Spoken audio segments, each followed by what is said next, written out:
Hi everyone. I just wanted to give a quick entry into this video. It's something I'm going to try to perfect. It's kind of a little passion project of mine. I know there's going to be a few editing errors and maybe some other things. It's going to be a bit of a learning process. I haven't even seen the footage that I filmed already, so I don't know if the audio is any good. I might have to use a microphone. I'm trying to avoid that because it's just complicated to do so. But I'm going to tell you guys how the videos are going to work, basically, because I started to film it, but I didn't specify very clearly what the videos are supposed to be about. I touched on it very lightly, but I was in such a hurry to kind of get onto the thing I wanted to talk about, I skipped over it too quickly. So here's how this is going to work. Every week, maybe even more than once a week, I'm going to drive one of my vehicles to work. I'm going to film it from the inside in a podcast style format. It's going to be part car review, part car spotting, part podcast, part just BSing about cars. I have a list here on my index card. I don't know how well you're going to be able to see it. It's a list of all the cars I currently have that are legal to drive. There's 8 of them total. I have a little D&D dice here, a D8. So when I want to film, I'm going to roll this, and whatever comes up, I'm going to drive and or ride. Some of them are motorcycles. Haven't quite figured out how I'm going to film that yet. I've done motovlogs in the past, but they can be somewhat difficult for the audio. So that's basically what's going to happen. We're going to go for a drive on my commute. It's about an hour long, and we're going to talk about cars. We're going to BS about whatever, and I usually am going to try to have a topic of discussion. I have a list on my phone of stuff I'd like to talk about. I should run through that pretty quickly within about 2 months, and after that we're kind of really just going to vamp most of the time. I'm going to try not to focus on myself. Now, granted, the video you're about to watch is mostly about myself because I had to do my first test bed to kind of get audio and where I wanted the camera to be really sorted out, and I needed something easy to talk about that didn't take a lot of brain power, so I just talked about my history with cars. That's what this video is about, but in the future it should be talking more about the cars themselves and way less about me. I'll have my little anecdotes, of course, but other than that, it really should be about the cars. Having said that, I hope you guys enjoy the video you're about to watch, and please let me know what you think. Any criticisms or anything you'd like to see changed, I'm really open to all of that because I want this to be kind of something awesome. It's mostly just for myself, of course, but it's just something I want to work on, kind of a passion project, like I said before. So thank you for watching, thank you for giving me your time, and enjoy the footage. Hello everyone, welcome to my pilot episode for Talking Cars, which is kind of my take on a podcast meets car spotting meets just talking about interesting cars and sometimes other stuff that's vaguely related to cars. This episode is mostly a short one just to see how I like the camera angles and the audio quality without using a GoPro microphone. Just the average, just the actual GoPro mic that the camera has embedded and sitting on top of my face. So today we're going to be cruising to the tire shop in Temecula in my 2024 Mazda CX-50, and I think for today I'm going to cover some background about myself because it's easy for me to talk about, and it's not the most interesting thing in the world, but it'll give me something to keep the volume going the whole time so I can kind of see how I want to edit these videos in the future. So, well, I guess we'll start at the beginning. I think most people's car story starts around high school when they get their driver's license. For me, it starts a little bit earlier. Look at this knucklehead. When I was really, really little, before I was able to talk, I had an interest in cars. So it's ingrained in me from birth. My parents will tell you stories if you ever get a chance to talk to them about me making car noises as an infant, trying to copy the engine noises of the van. So pretty early on for me. Matter of fact, I remember when I was young, when most kids were watching cartoons, I was watching Speed Channel. My favorite show growing up was this show called American Muscle Car. It was on Speed early on Saturday mornings, and every episode was a history of a certain model. So it'd be this one's about 442s, and this one's about GTOs, and this one's about Chargers or whatever. So I was really into that kind of stuff. I grew up liking American cars. I think that influence comes from my grandparents, because my grandfather on my mom's side, when I was really little growing up, he was working on a Falcon that he had. It was a 64 Ford Falcon Futura 2-door.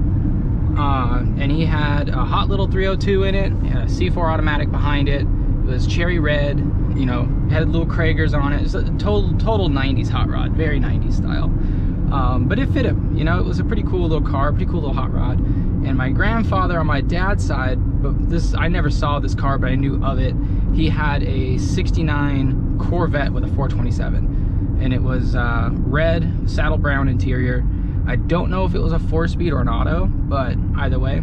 So muscle cars were in my family. It was just kind of something we loved growing up, so that was a part of me. And because I had this deep love of cars from an early age, I was playing Gran Turismo and stuff. I knew more about cars as a child than most adults did. So that made me an outcast amongst my friends quite quickly. I did not have any friends growing up, really. I had like a very small selection of other kids who also found cars early on. And so it was like 1 or 2 friends at a time that I would have until high school. You have to excuse me, I'm kind of getting over a cold here. But until high school, and in high school, that's when everybody else got into cars, because now they had them, right? And then I went from being that weird kid who always talked about cars to like a valuable commodity amongst high school kids. So I was in auto shop, and I was doing automotive competitions for troubleshooting and stuff, and I really wanted to be a mechanic. It's what I wanted to do with my life. And so I went into basically sharing my knowledge with people, and then I met a lot of other cool people who got into cars later on in life. And you know, we had a little crew of ragamuffin kids and hot rods. Back then Hondas were the hot thing. I never had a Honda.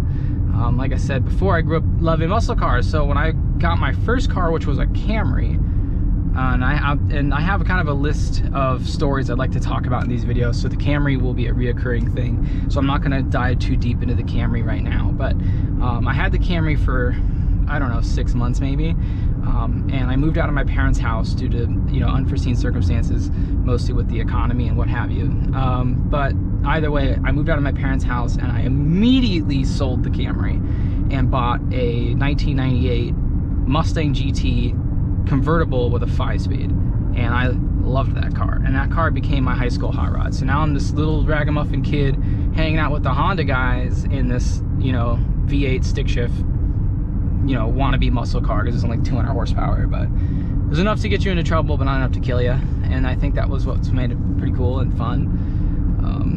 So I ran that car up until I decided I was not going to become a mechanic.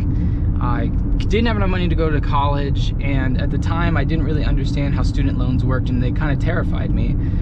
Just seeing that big sticker price of like $30,000 to go to like UTI. So I decided to join the military instead. So that's what I did. I joined the military, and that allowed me to take what little money I made in the military and spend it on cars. So when I got to my first duty station, I immediately met a person that lived across the street from me who was also into cars and was a mechanic before he joined, and we were pretty quick friends. And so we were building cars together, and it seemed like every other weekend one of us had a new car. And when I say new, I mean like these are Craigslist deals. This is back when Craigslist was still a thing. So we were buying Craigslist cars like crazy, and it was pretty good times. And like looking back at it, I look at like how many license plates I have, and like I have a running list of how many cars I've owned, and like the math doesn't add up. It could not have been every other weekend, but it sure felt that way. It was at least once a month minimum. And we had all kinds of cool cars at that time. I ended up getting into Mazdas around that time. I was into Jeeps for a long time. And so I was getting into off-roading and owning Jeeps and what have you. And so my friend that I met, he worked at a Mazda dealer before. So he showed me Mazdas, and I was married to a girl I met in high school at that time. And she really wanted a Miata, and at the time, being a muscle car kid, like I just didn't like Miatas. I thought they were very silly. So I had this grand scheme, this grandiose idea that I was gonna buy the worst Miata I could possibly find, and then I would show it to her and give it to her, and then she would hate it, and that would be the end of this Miata conversation. This is how vindictive I used to be.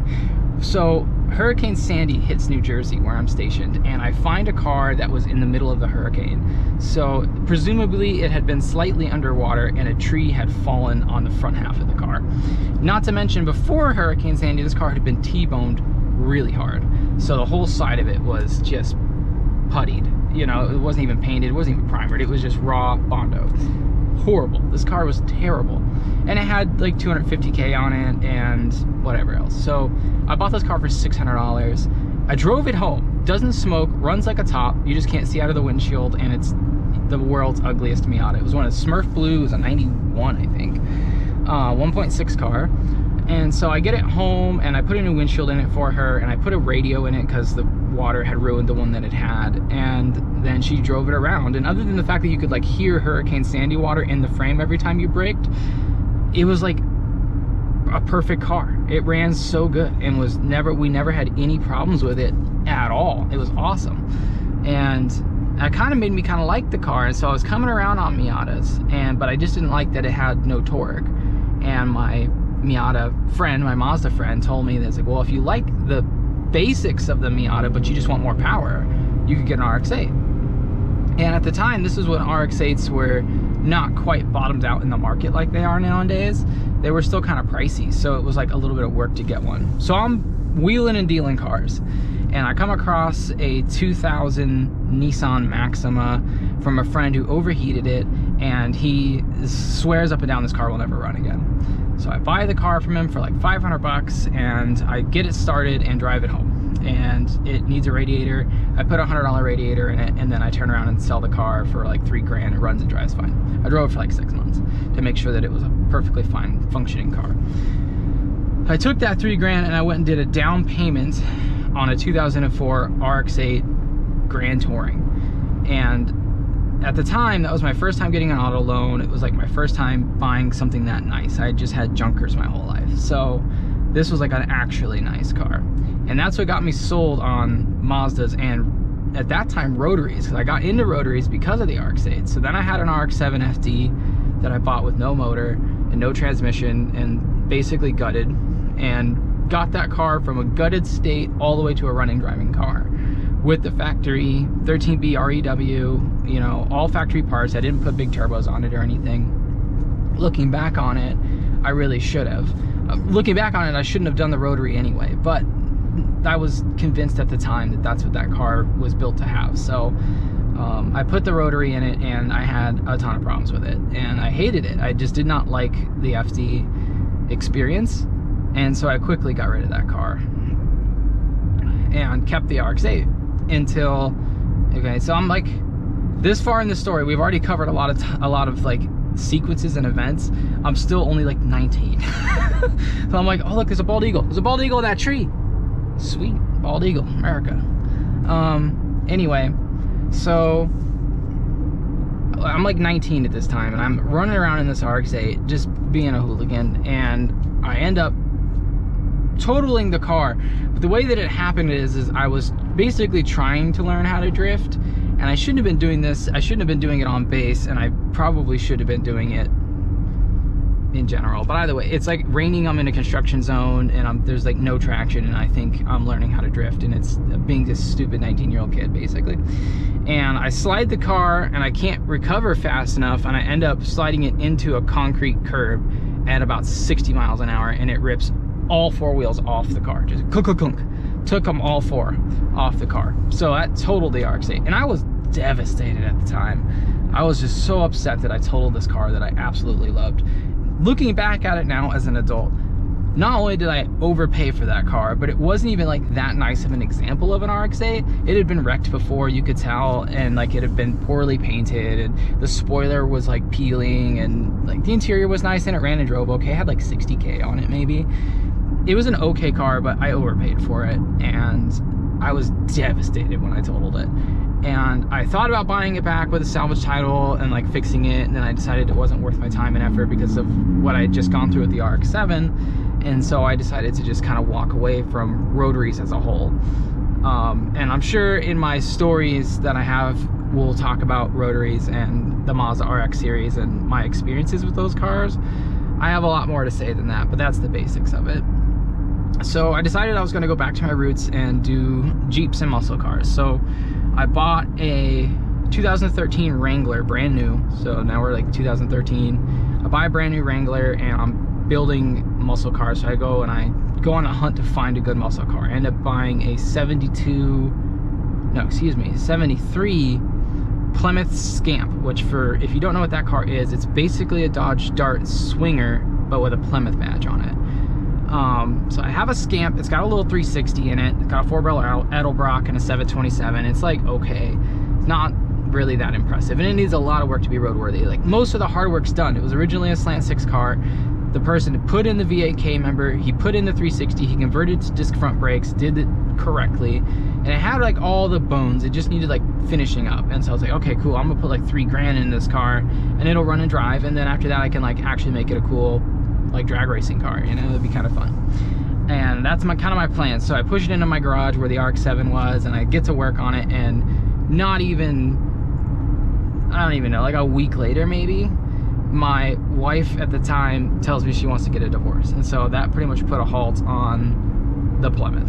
And so now I'm trying to deal with that and try to build this car at the same time, and it's just not working out. I just don't have the funds to bring those things together. So I decide that a running car is better than a non-running car. So I decided to trade the Plymouth, and I'm kind of like really open to ideas of what could be traded for this Plymouth.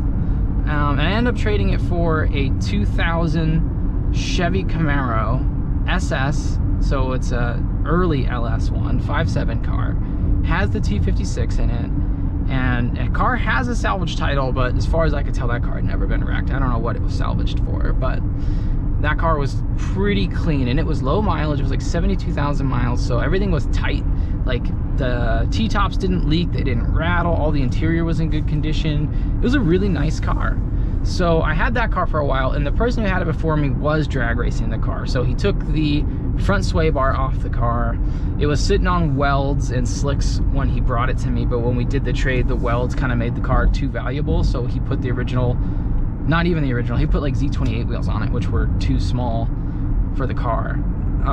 And then he had like a stage 1 or stage 2 comp cam in it, whatever that even means. And like, it was an SLP car, so it had a few little hot rod things. It had long tube headers and an off-road X-pipe on it, and cat delete, Borla's out the back. This car was so loud. It's still to this day like the loudest car I've ever owned. It was stupid loud. And so it was like 450-ish horse maybe, you know, but it could boogie that car pretty good, and it was at the time the fastest car I'd ever owned. I would later get like a Magnum and stuff and be like kind of depressed with it because of the Camaro.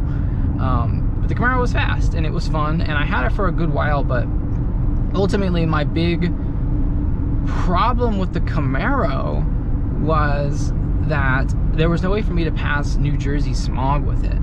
First of all, it had a legal window tint on it, and that was problem number one. At the time, I didn't really know how to remove tint. Now, looking back on it, it's like so easy. If I had just taken 30 seconds to Google it, I could have done it. But I don't know, I just felt like it was going to be harder than it was. So it had this illegal limo tint all the way around the car, and that made it hard to deal with. It could not get an inspection sticker, which in New Jersey is a real problem because the inspection stickers sit right here in the windshield.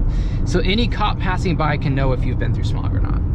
And so I used to get caught in other cars that I had that were junkier and like wouldn't pass smog either, and I used to just go to the junkyard and like steal stickers off windshields and stuff, which is a big no-no, and if you get caught doing it, could land you into some serious legal trouble. So I didn't really want to do it with the Camaro because the Camaro already drew too much attention to it. It was stupid loud, it had limo tint on it, and it just stood out in New Jersey.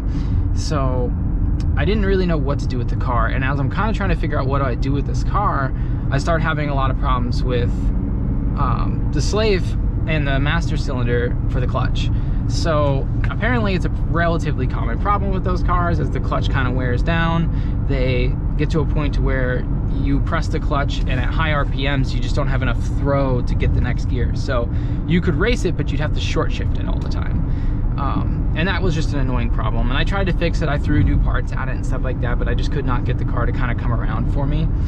And so I went to sell that car. Well, in the meantime of that all, me dealing with the Camaro as a whole, I'm driving this Jeep around, and now I'm divorced, so I'm dating, and I'm driving this Jeep everywhere I go, basically. And it's a pretty nice Jeep. I put some, you know, some good parts on it. Had like an old man Emu 2.5-inch lift on it, Rubicon wheels and tires, and an ARB front bumper with a worn 10,000 winch on it, like some pretty nice stuff, KC daylighters, traditional kind of Jeep stuff. And I end up going down this trail that I don't know very well, and the girl that I'm dating knows the trail apparently, but she does not actually.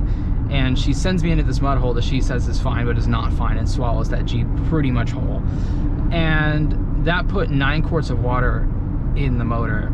And so I had to drive it home an hour like that, and I knew this motor was like not long for this world. So I changed the oil, like cleaned it up, and then went and traded it in a Dodge dealer.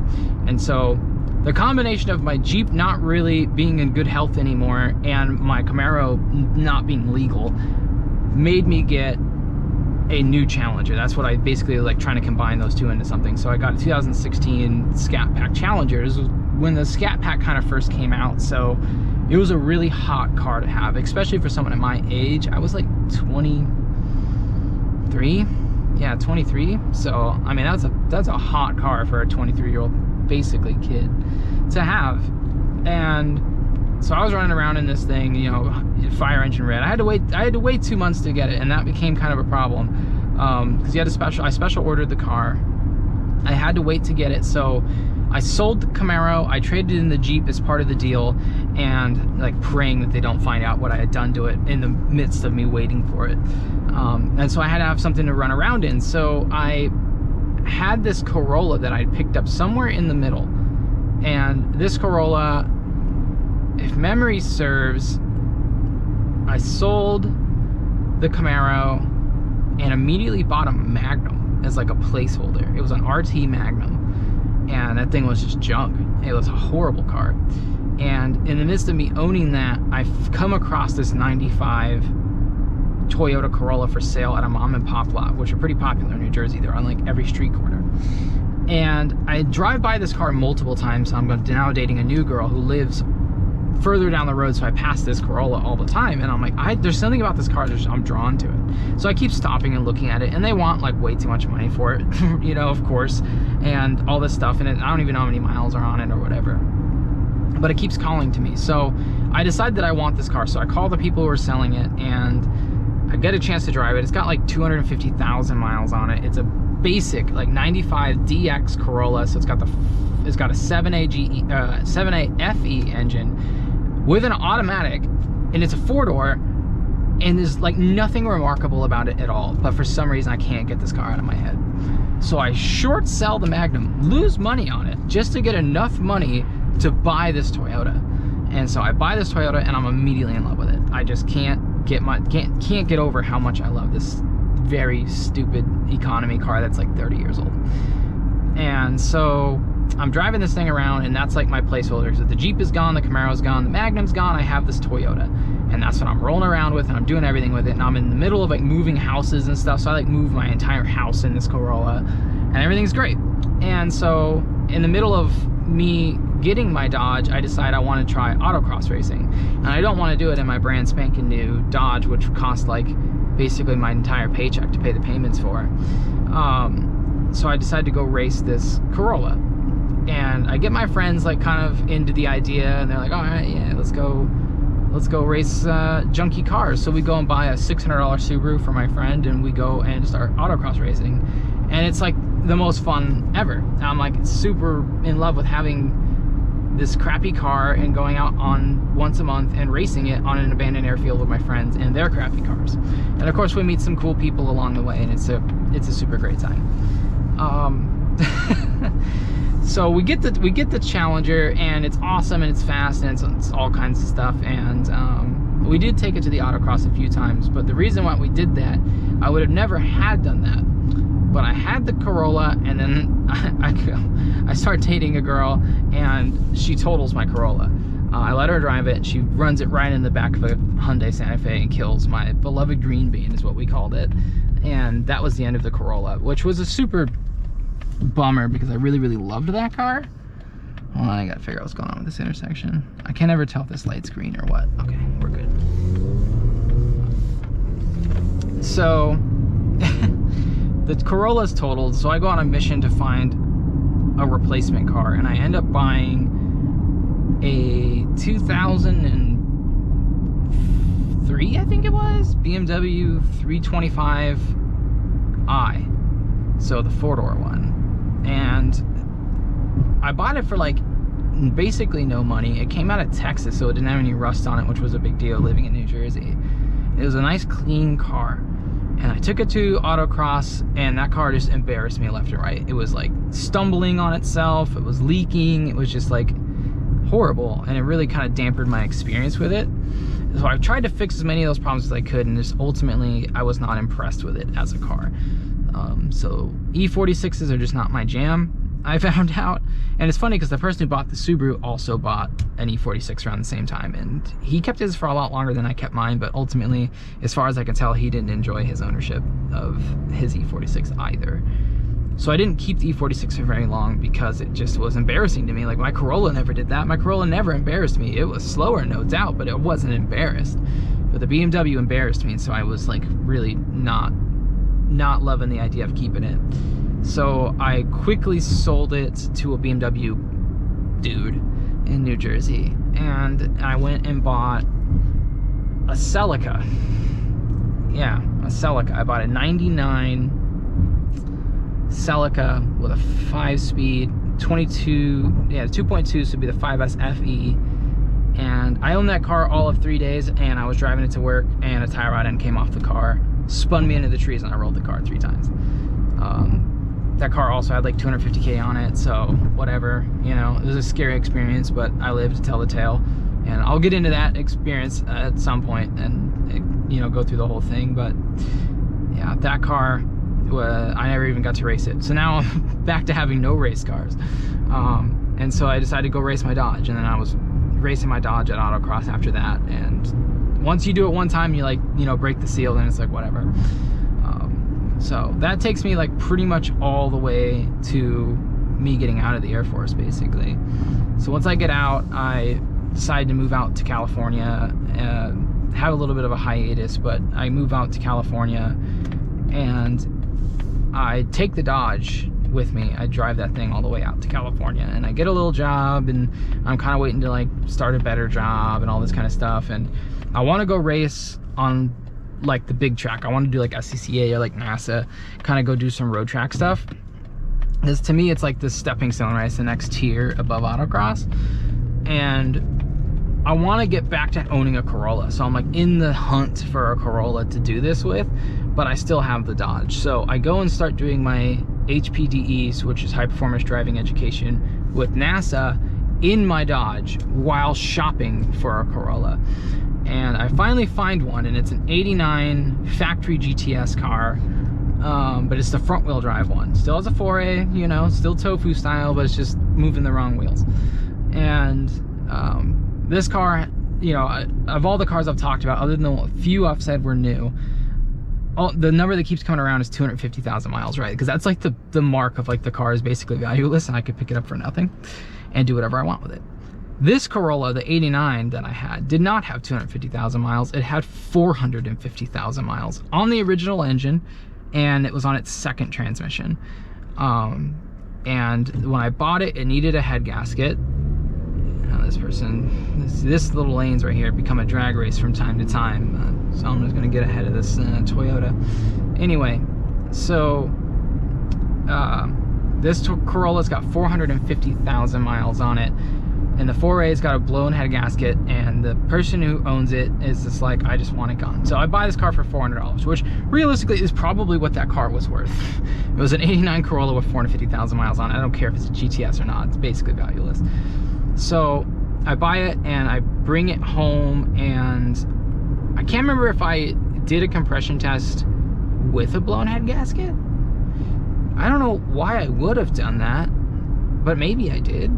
Anyway, either way, the compression test came back with 155 pounds of hole, which was like amazing. The car's got almost 500,000 miles on it. So I decided it's worth fixing. So I put a new head gasket in, I get the head decked and kind of go through the car, I put ARP studs in it and everything, and it's a perfectly fine and functioning Toyota after that. So I'm driving this thing to my little job and, you know, running around in all through town, and it's awesome. Somebody runs in the back of it or whatever, but it takes it like a champ, doesn't even get a scratch. Tree falls on it, just barely dents the fender. It's like, this car, it's like the world is trying to kill it, but it just refuses to give up.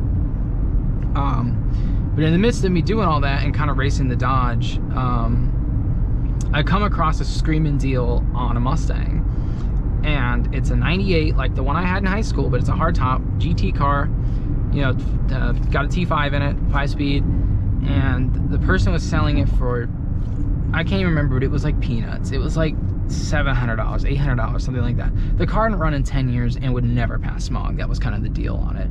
And so I decided that the Mustang was just better than the Corolla, even though the Corolla is what I wanted. I knew that the Corolla was going to take a ton of tender love and care to get it to like its very first track day. I mean, the suspension's got 450,000 miles on it, so do the wheel bearings and everything else. So it's like everything around this car is just tired. So I'm like, okay, I think this Mustang's a better deal. The Mustang's not low mileage either. It's got like 170K on it or something like that, but like overall the car seems to be more solid, other than the fact it won't run. And it's, so for some reason won't pass smog, but they're not really sure why. So I buy this Mustang and we kind of get it to run off start spray, so I know the motor's like halfway decent, and we go ahead and take it to the shop where I'm working, and I put it up on a lift and I start poking around in it and find out the fuel pump's completely dead. So we put a new fuel pump in it and we get it to run poorly, but it's running.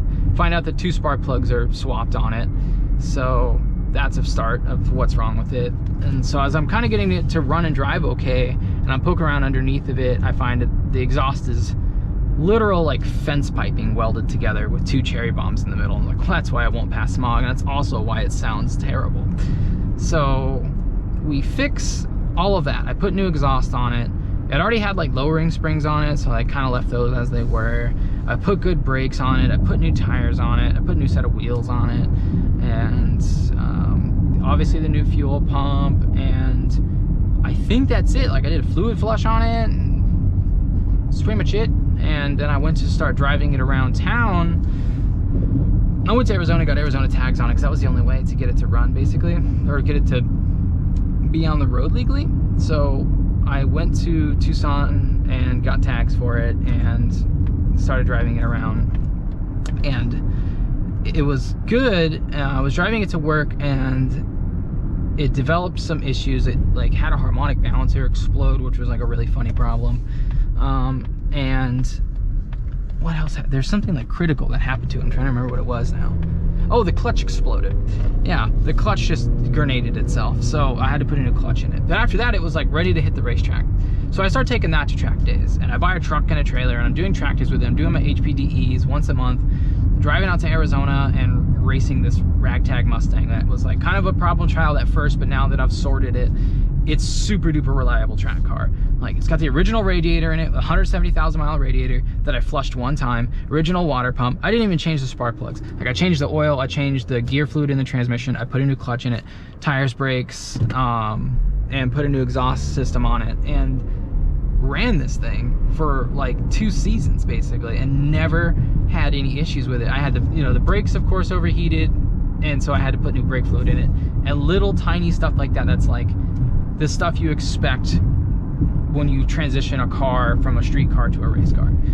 So it was awesome. The Mustang was super great, and that takes us all the way to like COVID. So when COVID happens, I was one of the people that like kind of got hit hard financially during COVID for no reasons other than my own mistakes. It was, you know, it wasn't like COVID had a direct relationship to my finances. It was just the world was kind of in a weird state, and I got kind of caught in that, and because of that I had to sell my tow truck, my trailer, and my Mustang. So then I had no race cars. Like basically I had nothing cool really except for my Jeeps, and that was what it was. So COVID came and went. I had a few, you know, decisions to make, so I ended up buying a Miata, and then subsequently, well, I bought a Duster first. I had a 72.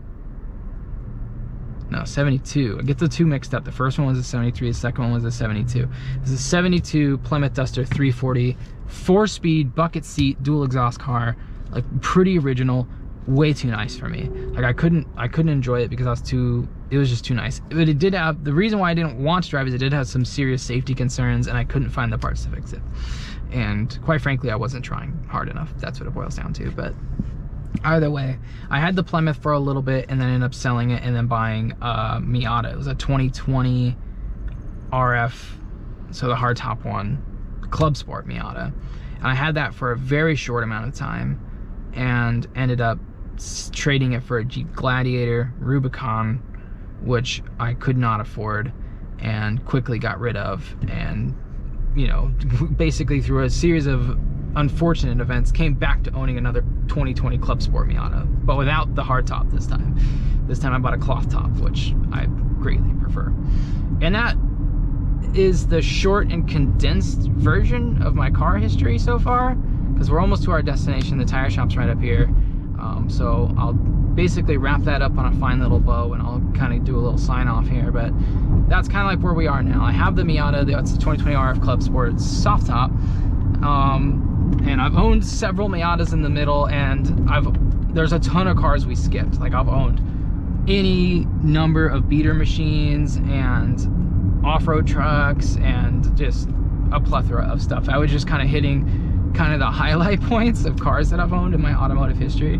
But as I go through my list of stories to tell as we do more of these, I will, you know, you'll get to hear about all the other stuff that I've had, like my brief interlude with Volvos and all kinds of other weird stuff that I've owned in my life, because I've had some interesting stuff. And then of course, kind of the point of these videos as we go forward, I did a lot of talking this time, but the point is to kind of do like some car spotting, see some interesting stuff out there, and kind of do like a moto vlog, but driving slash podcast slash just hanging out and BSing about cars to myself, because this is what my brain normally does anyway. So that's kind of the idea. And then of course, you know, out of the 20 people who will watch this first episode, if you guys want to like put something in the comments, some questions you want me to answer, or just like some talking points, maybe you want me to give you a hot take or something to kind of progress my further episodes, I'd really appreciate that.